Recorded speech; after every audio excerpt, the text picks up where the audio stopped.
Coming up on this week's Elder Scrolls Weekly, we take a look at some fresh new gameplay.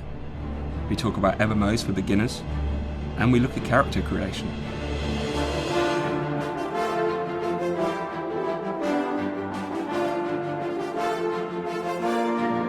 Hello and welcome to the Elder Scrolls Weekly. I'm Dan Wheeler and I'm joined today by Andy Kelly. Hello. Hello.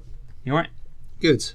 No Matt today because he is at QuakeCon playing the game. Yeah, he's actually getting exclusive access to Elder Scrolls Online, which is exciting. So you can hear all about his thoughts and opinions next week. Yeah. If you come here exclusively for Matt, I'm sorry.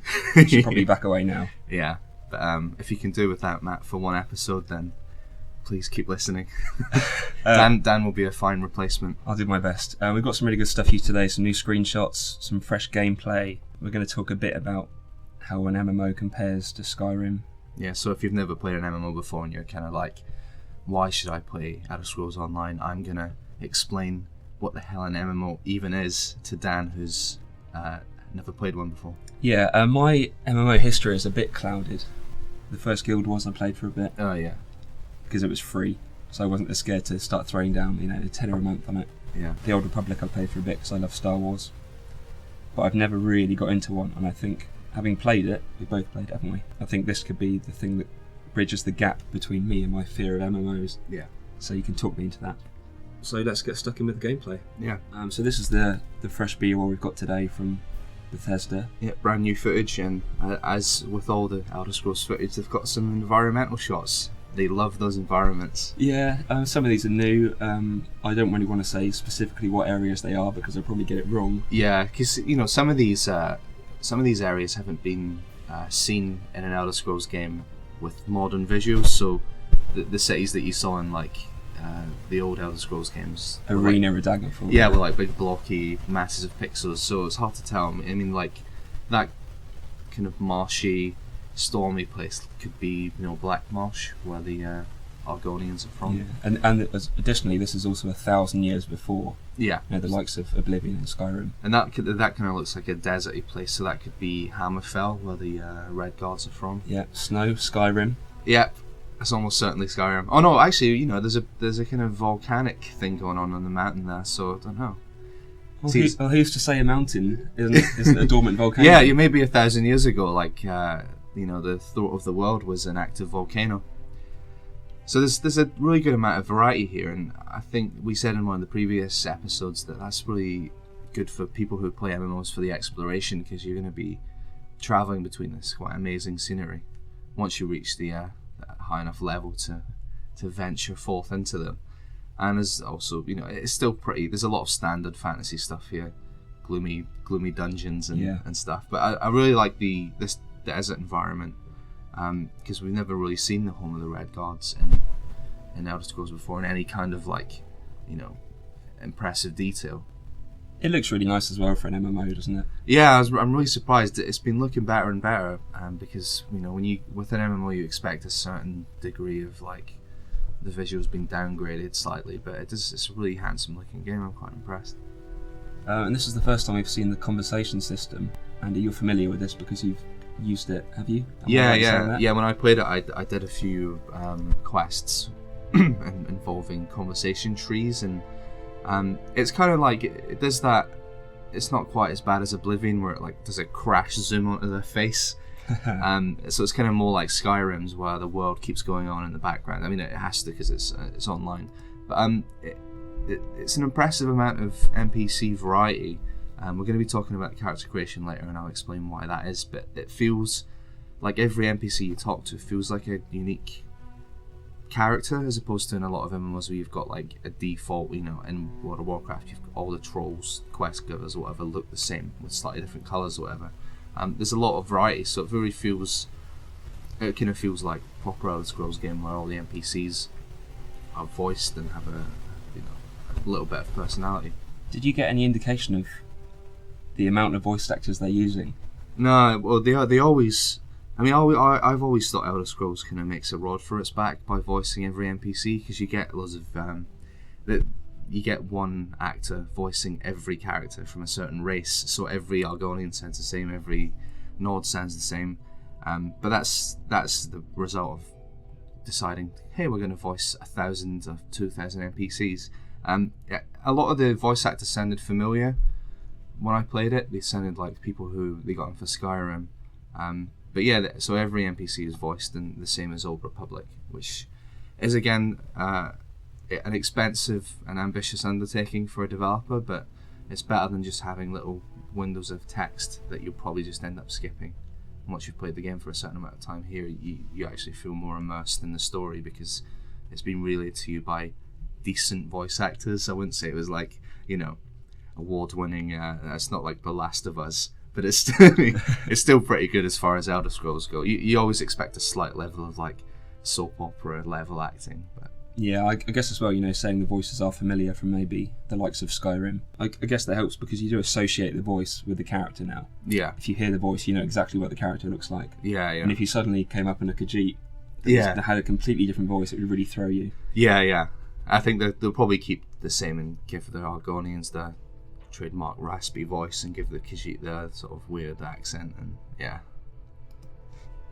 So here's some first-person stuff. Yeah, this is and back in Skyrim again, Black Rock Village. Yeah, Bleak Rock Village in Skyrim. Yeah, I had a look and I couldn't find it in Skyrim. Yeah, so I mean, with the way Skyrim is in terms of wars and monsters, it's not really surprising that 1,000 years later, Bleak Rock Village is no more.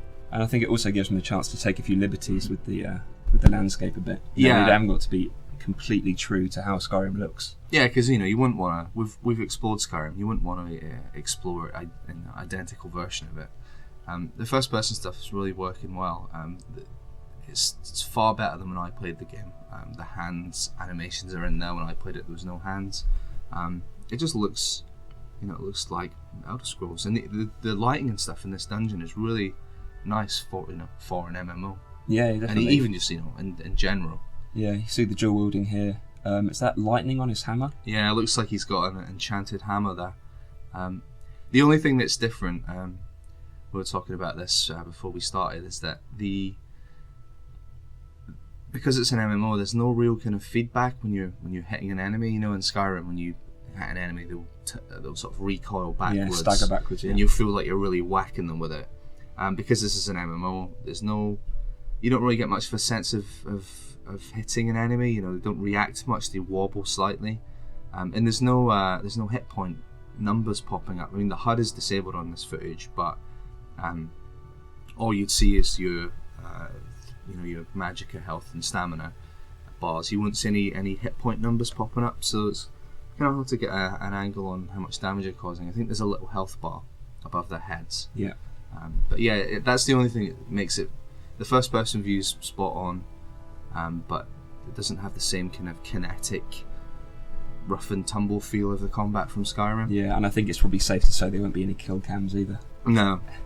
But this is the problem, and if you had a character that staggered back every time it was hit, and you had 6 people attacking it at once, it would never stand up. Yeah, it's just one of those compromises they've had to make for the fact that it's an online game. But they seem to be making up for those compromises by, making it. I mean, it looks beautiful. They've got the first-person view and stuff. They're making efforts to make it feel Elder Scrollsy, which is a term I say a lot on this show. But yeah, it's looking really good. I'm impressed by it. Okay, so we're now going to move on to something we probably should have covered in the very first week. Yeah. And that is explaining the basics of an MMO. And I know a lot of people out there are going to be familiar with how the system works. But you have to remember that Bethesda are looking at this as a way to bring in another audience into a genre they may not be familiar with. Yeah. Like me, for example. Yeah, well, you're going to get a lot of Elder Scrolls people who have put hundreds of hours in, like you, who will fear the idea of an MMO and think that, it's not for me, or it's impenetrable, or I'm not good enough, or whatever. So if you're that person, I'm going to explain why the world of MMOs is not to be feared, and it's actually excellent. Okay, so I went out to ZeniMax to play it, and I was pretty terrified because I wasn't really sure what I was supposed to be doing. Yeah. You've got the developers like walking around watching you and judging your every move. Because you would have been tossed into the game without having any of the learning curve. You were just thrown in at the deep end. Yeah. And I think immediately it was apparent to me that there was a lot of things that felt familiar and that I was comfortable with. Now, obviously, health, the magic, the stamina, I understood all that. Attacking with the mouse works the same way as it does in a lot of games. The hotbar, I was pretty much fine with the hotbar. Yeah. Well, it's quite scaled down for an MMO in terms of UI and input controls. But I guess the stumbling point will be the actual structure of it, because MMOs are all different in quite minor ways. Really, the structure of an MMO, whether it's World of Warcraft, the Old Republic, Guild Wars, or anything, is the same. The games are the same, where you create a character and you appear on a server in a starting area with other people who've just started the game. And it's always funny when a new game launches, and I remember creating my Guild Wars 2 character when it came out, and it spawned me in the starting area, the human starting area, and my computer just instantly slowed down because there was like 50 or 60 players all like fused together like a teleporter accident gone wrong, like a big lump of bodies, because everyone's like excitedly making their character. So when you make a character, you appear somewhere in a starting area, and then you know, like the structure of any RPG really, you start doing quests, and they're always really easy to start with. Sort of tutorial level stuff. Yeah, like they won't like immediately have you fighting big dragons and stuff, you know. So you start off doing like menial tasks, like, so and so monster is invading my farm. Please kill 10 of them, then come back to me. And you know, and it really, what the quest structure is always kind of basic: kill this amount of things, collect this amount of things, but you know, wrapped in a story. And I think some MMOs are better at keeping you interested in the story of it. The ones that aren't as well written, you just feel like you're going through the motions. So I think with a bit of Elder Scrollsy writing to back up the quest, it could be more interesting. So like you do low level quests, then you level up, and when you get to a certain level, you can then move to another area of the map. So you know, the place you start on will be like level 1 to 10 players can do quests in this area. It's designed for them. Okay, yeah. But if you ventured out into like the forest next to that area, which is meant for level 20 to 30, you'd get your ass kicked because the monsters were too high level. So you're leveling up to the point where you can move into tougher areas of the map, and that's the progression of all MMOs essentially, where you just keep leveling up, and then you get to. And in between that, you know, you can be teaming up with other players. If you've got friends, you can like meet up, so you can add each other to like a friends list. You know, like a contacts list. You can like join them, and because Elder Scrolls Online is one server, in old MMOs, you have the problem of going, oh well, I'm on the wrong server, we can't meet up. But because Elder Scrolls is all one big mega server, your friends will always be there. And so you can just go, right, I'll meet you by the gates to Daggerfall, and everyone meets up there, and then you can go off and do quests together. And the XP will be, the quests will be shared among you. So really, it's just level up, access new areas, get better gear. It's all about getting better gear. So like, you'll start off wearing like a little leather jerkin, and then you'll get like some shoulder pads, and then you get like some gauntlets, and you get a helmet, and like you'll see your character going from like basic to like high level characters being like massive warriors of death with spiky helmets and flaming swords and stuff. So that it's really just about progression and it's about leveling. That's all it is really. So, and we'll come on more into characters in a minute. So there's different classes, right, in the MMO? Yeah. Well, the class system's different in this because they're saying that you don't have to focus on one role, which is, so usually you'll be like, you'll pick a class at the start when you make a character in an MMO. You'll be a wizard, or you'll be a fighter, or you'll be a rogue, or whatever. In this, there are classes, but you can choose to not follow one path. So you could go, well, I want to be a mage, but I also want to use two-handed swords. Which is really a nod, I guess, to the way that the Elder Scrolls series is going. Yeah. Because in Skyrim, you never really were forced down a particular path. And in Oblivion, you know, you chose your star sign at the beginning. Yeah. And your attributes, and your game sort of was kind of built around that, and you could be good at other things, but what you were best at, yeah. You know, if you wanted to specialise in one-handed combat, that's what you were best at through the whole game. yeah, you can make your own class essentially, and so they're bringing that over, which is really interesting in terms of PvP as well, where you'll be fighting players and you'll not know what powers they've got under their belt, because you can't just look at them and go, well, he's a rogue, so I know how to adjust my stats, my tactics to deal with him. You could go, oh, he's just a mage. I'll run in and hit him with my axe, and then he pulls out a double-handed sword and kicks your ass. So that's kind of cool. It's a bit more dynamic. But the social element of MMOs is, if you're not playing with friends, the reality is most people just run around on their own. Yeah. Which is something that you can do. You're not going to get punished for doing that, right? Yeah. So the last thing that we want to talk about today is the character creation, which a lot of people have been asking about. We've done some research.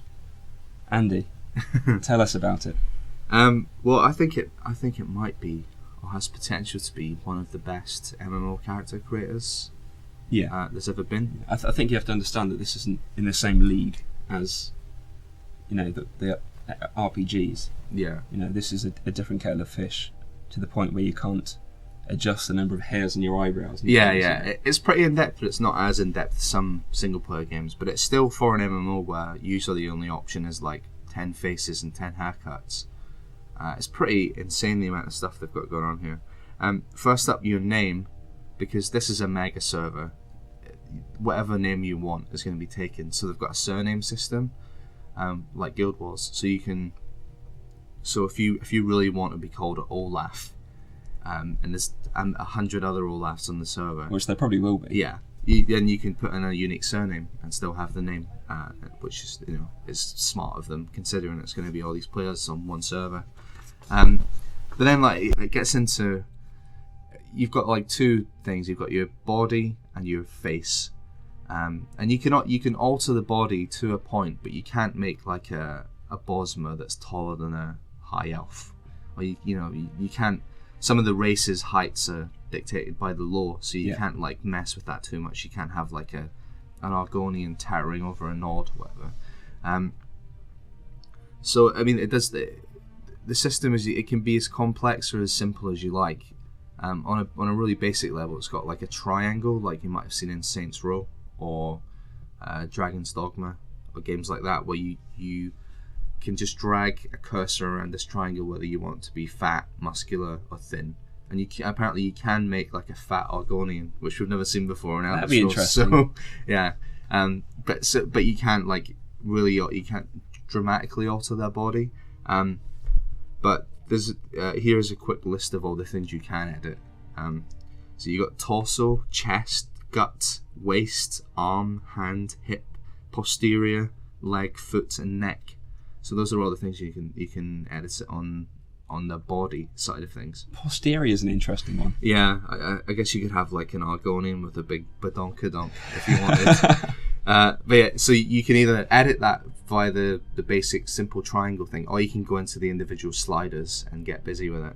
And I think these sliders mean that the days of MMO characters all looking the same are over, because every character has the potential to look really unique, and your armor adjusts to fit the shape of your body. So if you maximize the posterior slider, and the armor will compensate to fit around it. So that might be an end to that age-old MMO problem of not finding a new piece of equipment and it clipping through your body or something, which doesn't sound like a big deal, but for MMO players it really is, where you're like, I really want to wear this magic helm, but it clips through my ears, so I'm not gonna.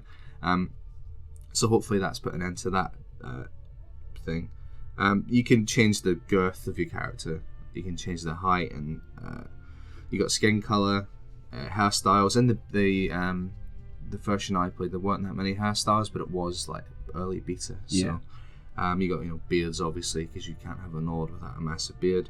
Accents, and which is just like little fine details of the face. So that's just the body, which is pretty good. Wow. But then you've got the face slider. It also has a triangle thing or a slider, and I'll quickly read out all the things in the face you can edit. It's quite a lot. You got hair color, age, marking, forehead slope, cheekbone size, cheekbone height, jaw, chin size, chin height, eye color, eye size, eye angle, eye separation, eye height, eye squint, brow height, brow type, mouth curve, mouth width, nose shape, nose height, nose width, nose length, ear size, ear rotation, ear height, and ear tip flare. Wow, that is a lot of things. I was forgetting how to say words halfway through that. My brain was getting confused. But yeah, so that's all the individual sliders for the face, and you can imagine how with that many options, it's going to be very rare that anyone's going to look alike. Yeah, I think it's fair to say it's going to be unlikely you're going to meet your twin. Yeah, and this is also good news for, like I said earlier, the NPCs, because same as in Elder Scrolls, NPCs are generated from the same creator. So with that, you're not going to have loads of identical looking people. It's going to make the world feel really rich and diverse. I think as well as it is something worth spending a bit of time on, because for the first time in Elder Scrolls, it's not just you that gets to ogle at your character. Yeah. You're on display to the world. Yeah. And people are going to judge you on the size of your ear tip flares. Yeah. Or your posterior.